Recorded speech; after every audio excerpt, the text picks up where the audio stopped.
ବନ୍ଧୁଗଣ, ଆପଣମାନଙ୍କୁ ଆଜିର ଏହି ରାଶିର କାର୍ଯ୍ୟକ୍ରମକୁ ସ୍ୱାଗତ। ଆଜିର ଏହି କାର୍ଯ୍ୟକ୍ରମଟି ମେଷ ରାଶିର ଯେଉଁ ବ୍ୟକ୍ତିବିଶେଷମାନେ ରହିଲେ ସେମାନଙ୍କ ପାଇଁ ବହୁତ ଅଧିକ ଗୁରୁତ୍ୱପୂର୍ଣ୍ଣ ହେବା ପାଇଁ ଯାଉଅଛି। ତେବେ ଯଦି ଆପଣଙ୍କର ମେଷ ରାଶି ହୋଇଥାଏ ତାହେଲେ ଭିଡ଼ିଓଟିକୁ ଜମାରୁ ବି ସ୍କିପ୍ ନ କରି ଶେଷ ପର୍ଯ୍ୟନ୍ତ ନିଶ୍ଚୟ ରୂପରେ ଦେଖନ୍ତୁ। କାରଣ ଆଜିର ଏହି ଭିଡ଼ିଓରେ ଆପଣମାନେ ଜାଣିବା ପାଇଁ ପାଇବେ ଯେ ମେଷ ରାଶିର ବ୍ୟକ୍ତିବିଶେଷମାନଙ୍କ ପାଇଁ ଏହି ଫେବୃଆରୀ ମାସ 2025 କିପରି ରହିବା ପାଇଁ ଯାଉଅଛି। ଏହି ଫେବୃଆରୀ ମାସରେ ଆପଣଙ୍କ ଜୀବନରେ କେଉଁ ସବୁ ବଡ଼ ବଡ଼ ପରିବର୍ତ୍ତନ ଘଟିବା ପାଇଁ ଯାଉଅଛି। ଆଜିର ଏହି ଭିଡ଼ିଓରେ ଆମେମାନେ ମେଷ ରାଶିର ମାସିକ ରାଶିଫଳ ସମ୍ପର୍କରେ ଆଲୋଚନା କରିବା। ମେଷ ରାଶିର ବ୍ୟକ୍ତିବିଶେଷମାନଙ୍କର ସ୍ୱାସ୍ଥ୍ୟ, ଶିକ୍ଷା, ପ୍ରେମ ଜୀବନ, ବୈବାହିକ ଜୀବନ, ଭାଗ୍ୟ, କ୍ୟାରିୟର ଏବଂ ବେପାର ବାଣିଜ୍ୟର ସ୍ଥିତି ସମ୍ପର୍କରେ ମଧ୍ୟ ଆଲୋଚନା କରିବା। ଏହାଛଡ଼ା ନବଗ୍ରହମାନଙ୍କର ସ୍ଥିତି ସମ୍ପର୍କରେ ମଧ୍ୟ ଆଲୋଚନା କରିବା। ନବଗ୍ରହମାନେ ଆପଣଙ୍କୁ କେଉଁ ପ୍ରକାରର ଫଳ ପ୍ରଦାନ କରାଇବେ ତାହା ସମ୍ପର୍କରେ ମଧ୍ୟ ଆଲୋଚନା କରିବା ଏବଂ ଭିଡ଼ିଓର ଶେଷରେ ଆପଣଙ୍କୁ ଅଶୁଭତ୍ୱ ଫଳ ପ୍ରଦାନ କରୁଥିବା ଗ୍ରହମାନଙ୍କ ପାଇଁ କିଛି ସରଳ ଏବଂ ସହଜ ପ୍ରତିକାର ଗୁଡ଼ିକ ସମ୍ପର୍କରେ ମଧ୍ୟ ଜାଣିବା। ତେବେ ବନ୍ଧୁଗଣ, ଆମେମାନେ ଭିଡ଼ିଓଟିରେ ଆଗକୁ ବଢ଼ିବା ପୂର୍ବରୁ ଯଦି ଆପଣଙ୍କର ମେଷ ରାଶି ହୋଇଥାଏ ଆଉ ଆପଣମାନେ ଆମର ଏହି ଚ୍ୟାନେଲରେ ପ୍ରଥମ ଥର ପାଇଁ ଭିଡ଼ିଓ ଦେଖୁଛନ୍ତି ତାହେଲେ ଆପଣ ଆମର ଏହି ଚ୍ୟାନେଲଟିକୁ ସବସ୍କ୍ରାଇବ୍ କରିନିଅନ୍ତୁ ଏବଂ ଭିଡ଼ିଓଟିକୁ ଗୋଟିଏ ଲାଇକ୍ କରି ତଳେ ଆସୁଥିବା କମେଣ୍ଟ ବକ୍ସରେ ଭକ୍ତି ଏବଂ ଶ୍ରଦ୍ଧାର ସହିତ ଜୟ ଶ୍ରୀ ଜଗନ୍ନାଥ ନିଶ୍ଚୟ ରୂପରେ ଆପଣ ଲେଖିଦେବେ। ତେବେ ବନ୍ଧୁଗଣ, ଏବେ ଆସନ୍ତୁ ଆରମ୍ଭ କରିବା ଆଜିର ଏହି କାର୍ଯ୍ୟକ୍ରମକୁ, ଯାହାକି ଆପଣଙ୍କର ଜନ୍ମ ରାଶି ଏବଂ ଚନ୍ଦ୍ର ରାଶି ଉପରେ ଆଧାରିତ। ତେବେ ବନ୍ଧୁଗଣ, ରାଶିଚକ୍ରର 12 ଗୋଟି ରାଶିମାନଙ୍କ ମଧ୍ୟରୁ ପ୍ରଥମ ରାଶିଟି ହେଉଅଛି ମେଷ ରାଶି।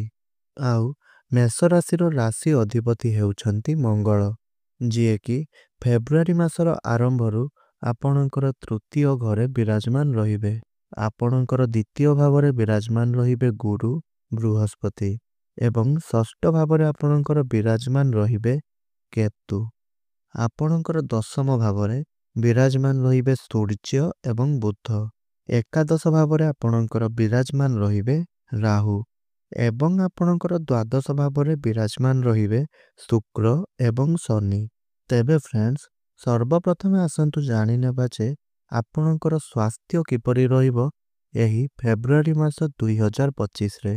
ତେବେ ବନ୍ଧୁଗଣ, କୁଣ୍ଡଳୀର ପ୍ରଥମ ଭାବଟି ହୋଇଥାଏ ଆପଣଙ୍କର ସ୍ୱାସ୍ଥ୍ୟର ଭାବ, ଅର୍ଥାତ୍ ଆପଣଙ୍କର ଇମ୍ୟୁନିଟି ସିଷ୍ଟମର ଭାବ ଏବଂ ଆପଣଙ୍କର ପ୍ରଥମ ଭାବର ଅଧିପତି ହେଉଛନ୍ତି ମଙ୍ଗଳ, ଯିଏକି ଆପଣଙ୍କର ତୃତୀୟ ଭାବରେ ବିରାଜମାନ ରହିଛନ୍ତି ଏବଂ ଏହି ମାସରେ ମଧ୍ୟ ମଙ୍ଗଳଙ୍କର କୌଣସି ପ୍ରକାରର ରାଶି ପରିବର୍ତ୍ତନ ହେବାର ନାହିଁ।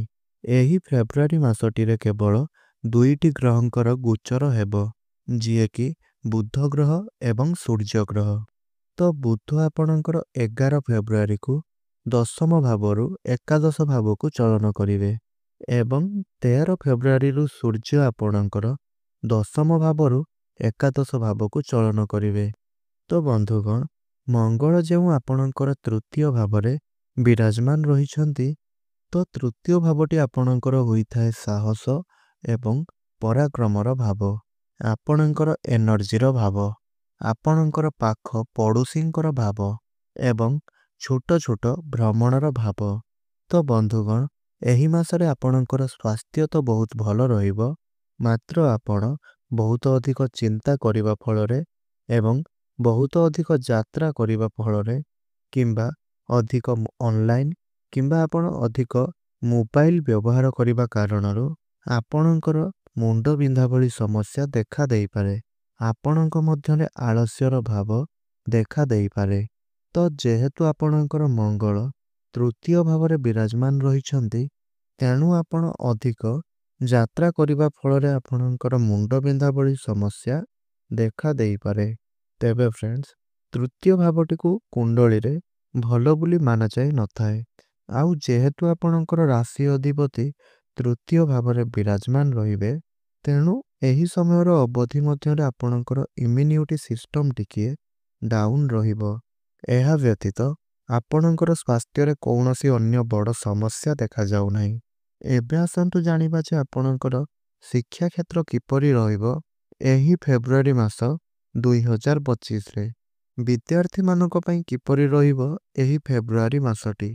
ତେବେ ଫ୍ରେଣ୍ଡସ୍, କୁଣ୍ଡଳୀର ପଞ୍ଚମ ଭାବଟି ହୋଇଥାଏ ଆପଣଙ୍କର ଶିକ୍ଷାର ଭାବ ଏବଂ ଆପଣଙ୍କର ପଞ୍ଚମ ଭାବର ଅଧିପତି ହେଉଛନ୍ତି ସୂର୍ଯ୍ୟ, ଯିଏକି ଆପଣଙ୍କର ଦଶମ ଭାବରେ କେନ୍ଦ୍ରରେ ବିରାଜମାନ ଅଛନ୍ତି ଏବଂ 13 ଫେବୃଆରୀ 2025କୁ ସୂର୍ଯ୍ୟ ଆପଣଙ୍କର ଏକାଦଶର ଭାବକୁ ସେ ଚଳନ କରିବେ। ତ 13 ଫେବୃଆରୀକୁ ଯେତେବେଳେ ସୂର୍ଯ୍ୟ ନିଜର ରାଶି ପରିବର୍ତ୍ତନ କରିବେ, ମକର ରାଶିକୁ ଯେତେବେଳେ ସେ କୁମ୍ଭ ରାଶିକୁ ଚଳନ କରିବେ, ତ ସେହି ସମୟରେ ତାଙ୍କର ଦୃଷ୍ଟି ନିଜର ସ୍ୱଗୃହ ପଞ୍ଚମ ଭାବ ଉପରେ ପଡ଼ିବ। ତେବେ 13 ଫେବୃଆରୀ ପରେ ଆପଣଙ୍କର ପାଠପଢ଼ାର ସ୍ଥିତି ବହୁତ ଭଲ ରହିବ।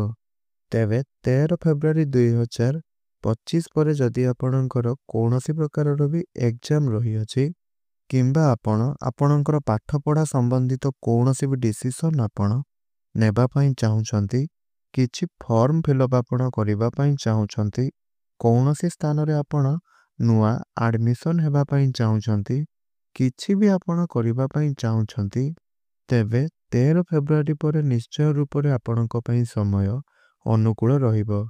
ଏହିସବୁ କ୍ଷେତ୍ରରେ ଆପଣଙ୍କୁ ନିଶ୍ଚୟ ରୂପରେ ଶୁଭଫଳ ପ୍ରାପ୍ତି ହେବ। କାରଣ 13 ଫେବୃଆରୀକୁ ସୂର୍ଯ୍ୟ ଆପଣଙ୍କର ଏକାଦଶ ଭାବରେ ରହି ସପ୍ତମ ଦୃଷ୍ଟିରେ ସେ ଆପଣଙ୍କର ପଞ୍ଚମ ଭାବକୁ ଦେଖୁଥିବେ, ଯାହାକି ଶିକ୍ଷାର୍ଥୀମାନଙ୍କୁ ଏହିସବୁ କ୍ଷେତ୍ରରେ ବହୁତ ଅଧିକ ଶୁଭଫଳ ପ୍ରଦାନ କରିବ। ଏହା ସହିତ ଏକାଦଶର ଭାବଟିକୁ ମଧ୍ୟ ଲାଭର ସ୍ଥାନ ବୋଲି ମାନାଯାଇଥାଏ। ତେବେ ପାଠପଢ଼ାରେ ଆପଣଙ୍କୁ ନିଶ୍ଚିନ୍ତ ଭାବରେ ସମସ୍ତ କ୍ଷେତ୍ରରେ ସଫଳତା ପ୍ରାପ୍ତି ହେବ। ଏବେ ଆସନ୍ତୁ ଜାଣିବା ଯେ ଆପଣଙ୍କର ପ୍ରେମ ଜୀବନ କିପରି ରହିବ ଏହି ଫେବୃଆରୀ ମାସ 2025ରେ। ତେବେ ବନ୍ଧୁଗଣ, କୁଣ୍ଡଳୀର ପଞ୍ଚମ ଭାବଟି ଶିକ୍ଷାର ଭାବ ହେବା ସହିତ ପଞ୍ଚମ ଭାବଟି ମଧ୍ୟ ଆପଣଙ୍କର ହୋଇଥାଏ ପ୍ରେମ ଜୀବନର ଭାବ ଏବଂ ସନ୍ତାନର ଭାବ ମଧ୍ୟ ହୋଇଥାଏ। ତେବେ ଆପଣଙ୍କର ପଞ୍ଚମ ଭାବର ଅଧିପତି ହେଉଛନ୍ତି ସୂର୍ଯ୍ୟ, ଯିଏକି ଆପଣଙ୍କର ଦଶମ ଭାବରେ କେନ୍ଦ୍ରରେ ବିରାଜମାନ ରହିଛନ୍ତି ଏବଂ 13 ଫେବୃଆରୀ 2025କୁ ଆପଣଙ୍କର ଏକାଦଶ ଭାବକୁ ଚଳନ କରିବେ ଏବଂ ଆପଣଙ୍କ ରାଶିର ଅଧିପତି ମଙ୍ଗଳ ଆପଣଙ୍କର ତୃତୀୟ ଭାବରେ ତୃତୀୟ ଘରେ ବିରାଜମାନ ରହିଛନ୍ତି। ଏହାଛଡ଼ା ସମ୍ପୂର୍ଣ୍ଣ ମାସଟିରେ ମଙ୍ଗଳଙ୍କର କିଛି ରାଶି ପରିବର୍ତ୍ତନ କରିବାର ନାହିଁ। ଆଉ ଅଷ୍ଟମ ଭାବରେ ବିରାଜମାନ ରହିଛନ୍ତି ସୂର୍ଯ୍ୟ ଏବଂ ସୂର୍ଯ୍ୟଙ୍କ ଠାରୁ ଷଷ୍ଠ ଭାବରେ ବିରାଜମାନ ରହିଛନ୍ତି ମଙ୍ଗଳ। ତ 13 ଫେବୃଆରୀ ପୂର୍ବରୁ ଆପଣଙ୍କୁ ନିଜର ପ୍ରେମ ଜୀବନ ପ୍ରତି ବିଶେଷ ଧ୍ୟାନ ରଖିବାର ଅଛି। କାରଣ 13 ଫେବୃଆରୀ ପୂର୍ବରୁ ସୂର୍ଯ୍ୟ ଏବଂ ମଙ୍ଗଳଙ୍କର ଷଡ଼ାଷ୍ଟକ ଯୁଗ ବନୁଅଛି। ତ ଏହି ଷଡ଼ାଷ୍ଟକ ଯୁଗରେ ଆପଣଙ୍କ ମଧ୍ୟରେ ଖୁବ୍ ଛୋଟ ଛୋଟ କଥାରୁ ହିଁ ଝଗଡ଼ା ହୋଇଥାଏ। ଖୁବ୍ ଛୋଟ ଛୋଟ କଥାକୁ ନେଇକରି ଆପଣ ଦୁହିଁଙ୍କ ମଧ୍ୟରେ ଯୁକ୍ତିତର୍କ ବଢ଼ିଯାଇଥାଏ। ଷଡ଼ାଷ୍ଟକ ଯୁଗର ଅର୍ଥ ହେଉଛି ମଙ୍ଗଳଙ୍କ ଠାରୁ ସୂର୍ଯ୍ୟ ଅଷ୍ଟମ ଭାବରେ ଏବଂ ସୂର୍ଯ୍ୟଙ୍କ ଠାରୁ ମଙ୍ଗଳ ଷଷ୍ଠ ଭାବରେ। ଏହି ସମୟରେ ଷଡ଼ାଷ୍ଟକ ଯୁଗର ନିର୍ମାଣ ହୋଇଥାଏ। ତ ଫ୍ରେଣ୍ଡସ୍, ଛୋଟ ଛୋଟ କଥାକୁ ନେଇକରି ଯେପରି ଆପଣ ଦୁହିଁଙ୍କ ମଧ୍ୟରେ ଝଗଡ଼ା ନ ହୁଏ, ଯୁକ୍ତିତର୍କ ନ ହୁଏ, ସେଥିପ୍ରତି ଆପଣଙ୍କୁ ଧ୍ୟାନ ରଖିବାର ଅଛି। ମାତ୍ର 13 ଫେବୃଆରୀ ପରେ ଯେତେବେଳେ ସୂର୍ଯ୍ୟ ଆପଣଙ୍କର ଏକାଦଶ ଭାବକୁ ଗୋଚର କରିବେ, ତ ସେତେବେଳେ ଆପଣଙ୍କର ପ୍ରେମ ଜୀବନରେ ଗୋଟିଏ ଭଲ ପରିବର୍ତ୍ତନ ଆସିବ। କାରଣ ସେତେବେଳେ ସୂର୍ଯ୍ୟ ମଙ୍ଗଳଙ୍କ ଠାରୁ ନବମ ଭାବରେ ଗୋଚର କରିବେ ଏବଂ ସୂର୍ଯ୍ୟଙ୍କର ଦୃଷ୍ଟି ନିଜର ଗୃହ ଉପରେ ଅର୍ଥାତ୍ ପଞ୍ଚମ ଭାବ ଉପରେ ରହିବ। ଅର୍ଥାତ୍ 13 ଫେବୃଆରୀ ପରେ ଆପଣଙ୍କର ପ୍ରେମ ଜୀବନରେ ଯାହା ବି କିଛି ସମସ୍ୟା ରହିଥିଲା, ସେହି ସବୁ ସମସ୍ୟା ଗୁଡ଼ିକର ସମାଧାନ ହୋଇଯିବ। ଆପଣଙ୍କ ମଧ୍ୟରେ ଭଲ ପାଇବା ବଢ଼ିବ, ବୁଝାମଣା ଆପଣଙ୍କ ମଧ୍ୟରେ ଭଲ ରହିବ। ଆପଣ ଦୁହିଁଙ୍କ ଭିତରେ ଭାଇବ୍ସ ମଧ୍ୟ ବହୁତ ଭଲ ରହିବ। ଏବେ ଆସନ୍ତୁ ଜାଣିବା ଯେ ଆପଣଙ୍କର ବୈବାହିକ ଜୀବନ କିପରି ରହିବ ଏହି ଫେବୃଆରୀ ମାସ 2025ରେ। ତ ବନ୍ଧୁଗଣ, ଆପଣମାନଙ୍କର ସପ୍ତମ ଘରର ଅଧିପତି ହେଉଛନ୍ତି ଶୁକ୍ର, ଯିଏକି ଆପଣଙ୍କର ଦ୍ୱାଦଶ ଭାବରେ ବିରାଜମାନ ରହିଛନ୍ତି। ଦ୍ୱାଦଶ ଘରେ ଶୁକ୍ରଙ୍କୁ ଭଲ ବୋଲି ମାନାଯାଇଥାଏ ଏବଂ ଶୁକ୍ର ମଧ୍ୟ ଆପଣଙ୍କର ଦ୍ୱାଦଶ ଭାବରେ ଉଚ୍ଚସ୍ଥ ହୋଇକରି ରହିଛନ୍ତି, ଯାହାର ଅର୍ଥ ହେଉଛି ଏହି ମାସରେ ଆପଣଙ୍କର ବୈବାହିକ ଜୀବନ ବହୁତ ଅଧିକ ଭଲ ରହିବ। ଆପଣ ନିଜର ଜୀବନସାଥୀଙ୍କ ସହିତ କେଉଁ ଆଡ଼କୁ ବୁଲିବା ପାଇଁ ଯାଇପାରନ୍ତି। ତ ଏହି ମାସରେ ଆପଣ ଧାର୍ମିକ ଯାତ୍ରା କରିପାରନ୍ତି କିମ୍ବା ନିଜ ଜୀବନସାଥୀଙ୍କ ସହିତ ଆପଣ ଦୂର ଯାତ୍ରା ମଧ୍ୟ କରିପାରନ୍ତି। ଆପଣଙ୍କ ମଧ୍ୟରେ ଭଲ ପାଇବା ମଧ୍ୟ ବୃଦ୍ଧି ପାଇବ। ଆପଣ ଦୁହିଁଙ୍କ ମଧ୍ୟରେ ଅଣ୍ଡରଷ୍ଟାଣ୍ଡିଂ ବହୁତ ଭଲ ରହିବ ଏବଂ ଆପଣଙ୍କ ମଧ୍ୟରେ କନେକ୍ସନ୍ ମଧ୍ୟ ବହୁତ ଭଲ ମଜବୁତ ରହିବ। ତ ଆପଣଙ୍କର ସପ୍ତମ ଭାବର ଅଧିପତି ଯେହେତୁ ଉଚ୍ଚସ୍ଥ ଅଛନ୍ତି, ତେଣୁ ଆପଣଙ୍କର ବୈବାହିକ ଜୀବନରେ କୌଣସି ବି ପ୍ରକାରର ସମସ୍ୟା ଦେଖାଯାଉନାହିଁ। ଆପଣ ଏହି ମାସଟିରେ ଅର୍ଥାତ୍ ଫେବୃଆରୀ ମାସଟିରେ ନିଜର ଜୀବନସାଥୀଙ୍କ ସହିତ ଆପଣ ମିଶିକରି କୌଣସି ପ୍ରକାରର ପ୍ଲାନିଂ ଆପଣ କରିପାରନ୍ତି। ତାହା ପୁଣି କେଉଁଆଡ଼େ ବୁଲିବା ପାଇଁ ଯିବାକୁ ହୋଇପାରେ କିମ୍ବା ଆପଣଙ୍କର ଫ୍ୟାମିଲି ପ୍ଲାନିଂ ହୋଇପାରେ କିମ୍ବା ଆପଣ କ୍ୟାରିୟର ରିଲେଟେଡ୍ କୌଣସି ପ୍ଲାନିଂ ଆପଣ ଦୁହେଁ ମିଶିକରି କରିପାରନ୍ତି। ମାତ୍ର ଶୁକ୍ରଙ୍କ ସହିତ ରାହୁ ଯେହେତୁ ଆପଣଙ୍କର ଦ୍ୱାଦଶ ଭାବରେ ଅଛନ୍ତି, ତ ଆପଣଙ୍କର ଜୀବନସାଥୀ ଯେମିତି କୌଣସି ବି କଥାରେ କନଫ୍ୟୁଜନ୍ ନ ହୁଅନ୍ତୁ କିମ୍ବା ଛୋଟ ଛୋଟ କଥା ଗୁଡ଼ିକୁ ନେଇକରି ଯେମିତି ସେ ଚିଡ଼ଚିଡ଼ା ନ ହୁଅନ୍ତୁ, ସେଥିପ୍ରତି ଆପଣଙ୍କୁ ଧ୍ୟାନ ରଖିବାର ଅଛି। ଏବେ ଆସନ୍ତୁ ଜାଣିବା ସବୁଠାରୁ ମହତ୍ତ୍ୱପୂର୍ଣ୍ଣ ବିଷୟବସ୍ତୁ, ଆପଣଙ୍କର ଭାଗ୍ୟ, କ୍ୟାରିୟର ଏବଂ ବେପାର ବାଣିଜ୍ୟର ସ୍ଥିତି କିପରି ରହିବ ଏହି ଫେବୃଆରୀ 2025ରେ।